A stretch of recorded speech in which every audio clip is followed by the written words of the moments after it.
Greatness doesn't just appear. It's built brick by brick, long before anyone's watching. On a wind-battered island in the Atlantic, a skinny boy chased a ball through the sloped streets of Funchal as if it were the last bus home. Cristiano Ronaldo grew up in a small house where money was tight and choices were simple: work or go without. His father, a kit man at the local club, came home with the smell of grass and laundry soap, and the boy followed that scent to a beat-up ball and a patch of ground that would have to do. In that world, talent wasn't a gift, it was a responsibility. He was fast, and he cried easily. Teammates called him the crybaby and the bee. If a pass didn't come, tears did. That wasn't weakness, it was a young mind that already treated losing as something personal. You can picture him darting through alleyways, using window shutters as goalposts, blasting shots until the neighbors leaned out to shout, until his mother called him in, and even then, one more strike. At 12, he left Madeira for Lisbon, a continent away in the mind of a child. The sporting academy was a building full of boys with the same dream and the same hunger, and suddenly breakfast, training, school, training again, sleep, repeat became life. The accent from the island drew teasing. The homesickness hit like a wave in the night. He didn't answer by talking back. He answered by staying on the pitch when others walked off. He studied himself as if he were a problem to be solved. Too thin. Add muscle. Not strong enough in the air. Practice jumping again and again till the timing of the leap felt like a second language. Right foot better than the left. Hit 100 with the left after training. This wasn't magic. It was arithmetic, small, steady additions that others didn't see. Then came the scare. At 15, doctors found an irregular heartbeat, too fast, too soon, a chest drumming out of rhythm with the dream. A minor operation fixed it, and less than a week later, he was back on the training ground, cheeks flushed, insisting he felt fine. Most teenagers would have treated a hospital bed as a reason to slow down. He treated it like a reminder that time is not to be wasted. The first team debut at Sporting came with a clipped haircut and lean legs that never stopped moving. There were stepovers that seemed to draw their own circle of air, and rawness that needed shaping. But in August 2003, in a friendly against Manchester United that was supposed to mean nothing, he made it mean everything.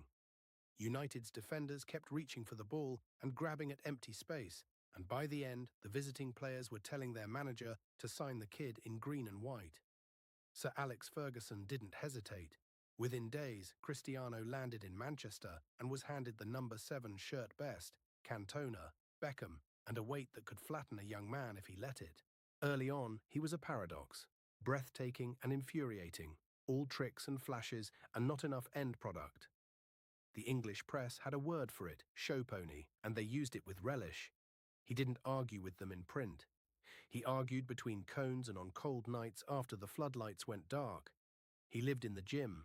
He added muscle without losing speed, changed his diet to leaner, cleaner fuel, and lingered after training to whip free kicks until the ball dipped the way he wanted.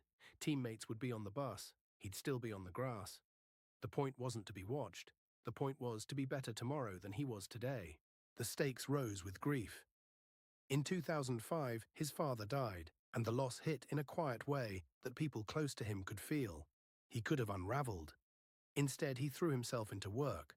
The field was the one place he could control, one place where a clean strike could cut through the noise in his head and leave a simple truth humming in his chest. Then came the heat of a summer that could have undone him. At the 2006 World Cup, after a tangle and a red card for an England teammate, cameras caught Ronaldo's quick glance and hint of a wink. Villains are easy to cast in football, and a 19-year-old foreigner in a famous English club made a perfect one. He got booed in stadiums and jeered in headlines. When he came back to Manchester for the new season, he came back different. In 2006 to 2007, he drove United forward with a purpose that had dropped the frills and kept the blade. Goals, assists, lung-bursting runs back to help his fullback. He turned himself from a winger who entertained into a forward who decided games. People stopped counting stepovers and started counting points. And behind each week's burst of form were the same habits: discipline like a metronome and a refusal to protect yesterday's progress. In 2006 to 2007, he drove United forward with a purpose that had dropped the frills and kept the blade.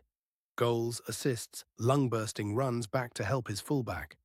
He turned himself from a winger who entertained into a forward who decided games. People stopped counting step-overs and started counting points.